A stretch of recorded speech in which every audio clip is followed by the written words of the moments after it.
Hello 11th class students, this is your chapter 11 list manipulations. So your chapter 11 is finished. In this class I will explain the summary of the chapter.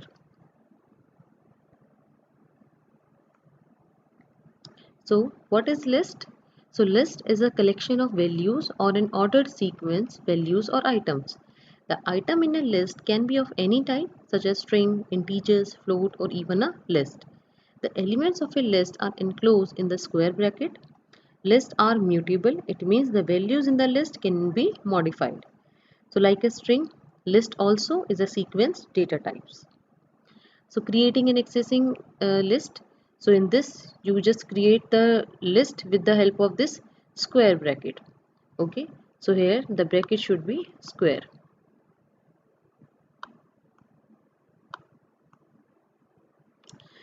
Okay. Next is list of integers. This is the list of integers.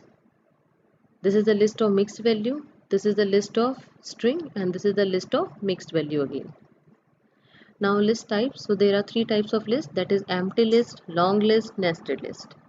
Now creating and accessing list. So create a list. The following syntax we need to follow. This is list name is equal to empty list or we can write the values. So this is the example. So the empty list, you can create the empty list like this or like this also. So next is, this is the example of long list. In this you can add or you can insert any number of item. Then this is a nested list, the list within list. Okay, so in this, if you there are total 5 elements, so the index starts from here 0, this 1, then 2, then this is the 3 and this one is the fourth index. Now creating list from the existing sequence. So if you have a list is equal to list sequence, then you will print like this. If the list is this, list welcome, and if you print L1, then it will give you the answer with each character, okay, that hold a string. And with the tuple, this bracket is your tuple. Whatever you will write in this, it is your tuple. So list 2, it will also hold the value and it will give the result in list form. So we can also create list of single character or the single digit through the keyboard input. You can ask it from the user also that you have to enter the number of elements. So whatever the user enter the value, it will change it into list. Now eval function. So eval, it will convert the values of not in int type, whatever the value you will write here. So it is in the value, this is integer, so it will hold the value. It will give the result in integer form. Here in this example you have entered the value, so this is the string method, but you will write here 20, this is the integer, so it will convert it in int. You can see I have used here the type command, so it will give you the class of this, that is of int. Here also you can see I have entered the list, so it will give you the value in list. Now accessing list element, so it has some similarity with the string.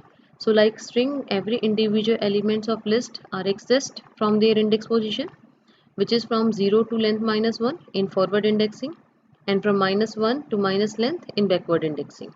So here is the example.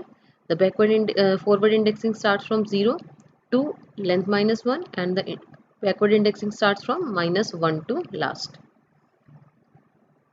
So list elements are accessed just like string, like str2 means character at second index, list 1 2 means elements at second index, and list 1 2 3 means all the items between the index 1 to 2. Now another similarity, that is a length function. So in string also we have a length function that gives the number of elements in the list. Indexing and slicing also same in the string. The membership operator in and not in also here. The concatenation replication operator, this is also here. Now there is a difference in string and list. The only difference is that the string are the immutable and the list are the mutable types. The string's value cannot be changed and the values of list is changed. Now traversing a list. So we can traverse the list by using for loop. If you will write a list in this form and you will write a loop for I in val, so it will take one value and then print. So this is also the example, you can also consider it or you can also see that. Now comparing list. So you know the relation operator. So these are the relation operator, and with the help of this you can use the operator here and it will give you the result in Boolean form, that is either in true or false. You can also see the list comparison, list to list comparison. Now list operation. So there are three operations, that is joining list, application list and the slicing list. So joining list. So joining means when you combine two lists, mean concatenate two lists by using this plus operator. So here list 1 is this, list 2 is this. When you combine this, it will give you a result in list form. Now in joining list, so this following will result into error if you will add list plus number, list plus complex number and list plus string. Repeating or the replicating list. So in this we use the matrix operator to replicate a list the specified number of times. So here is list 1, 1, 3, 4, list 1 multiplied by 2, so it will give the result 2 times. Now slicing the list. So list slices are the sub part of a list extracted out. In list slicing you can just extract some part. So you have to use the indexes of list element to create list slices. The syntax is list name, starts and end. So here if you will print the value 0 to 3, it will give you the value 0, 1, 2. 3 to 8, it will give the result 3 to 7. Okay. Now slicing the list. So the step slicing in list, you have a step value also, so that it will give you a gap between the particular value of step. Now using slices for the list modification. So you can use the slices to override one or more list element with one or more other element. For example, in this 1, 2, 3, and you will write 0 to 2, 0 and 1. So it will give you the result 0 and 1. 0 is at this one position and this is 2. So it will replace it by 0 and 1 value. Now making true copy of a list. So in this, if you will create a copy like this, it will copy it, but if you will change any value of A, it will be affected with B also. Okay, and if you will change the value of B, then it will affect with A also. So how you can solve this? By using this. You have to mention a list A. Okay, when you are copying any variable or any list 2 into a variable, so that if you will make changes in A, it will not affect it with B. Okay. Now list function and method. So these are the functions that we already discussed, and I also told you practically that how you will implement this. So now we are discussing one by one. So first is the index method. So index method will give you the index value. And how will you write? This is the L1 list object and index, and then you will write the particular value that you want to search, that this element is belong to which index. Append method. So in append method you have to add an element at the end of the list, but the condition is you have to add only one element. This is the syntax. You can add the element. Here also you need a object. Extend method. So extend method only add the element that have a list. Okay, so list is added at the last. Now difference between append and extend. So append method, it will add only one element. In extend method it adds only list.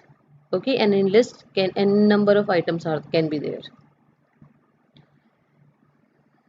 Now this is the example. You can see the example that I already discussed. Next is insert method. So in insert method you have to give the index and the value also. Means you have to give the position and then item. Okay, so that you have insert the particular value at the index, at that particular index only. Remove method. So this remove method remove the element from the list, but you know the value of to be removed. So here in remove method you have to give the value, that which value you want to remove. Now clear method. So clear method clear all the items in that particular list, but it will not delete the object, it will just empty the list. Count method, it will count the value. So this function returns the count of the item that you passed. as an argument. If the given item is not in the list, it returns 0. Now reverse method.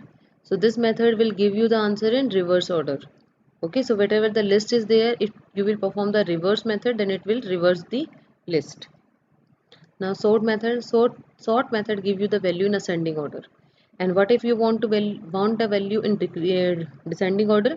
Then you have to use this condition that reverse is equal to true, so that all the values should come in descending order. So your chapter is over now. In the next class, I'll give you assignment. You have to solve the assignment, and then you have a test of chapter 11, list manipulation. Okay, if you have any doubt, you can ask. So be ready for the test. So thank you and have a nice day.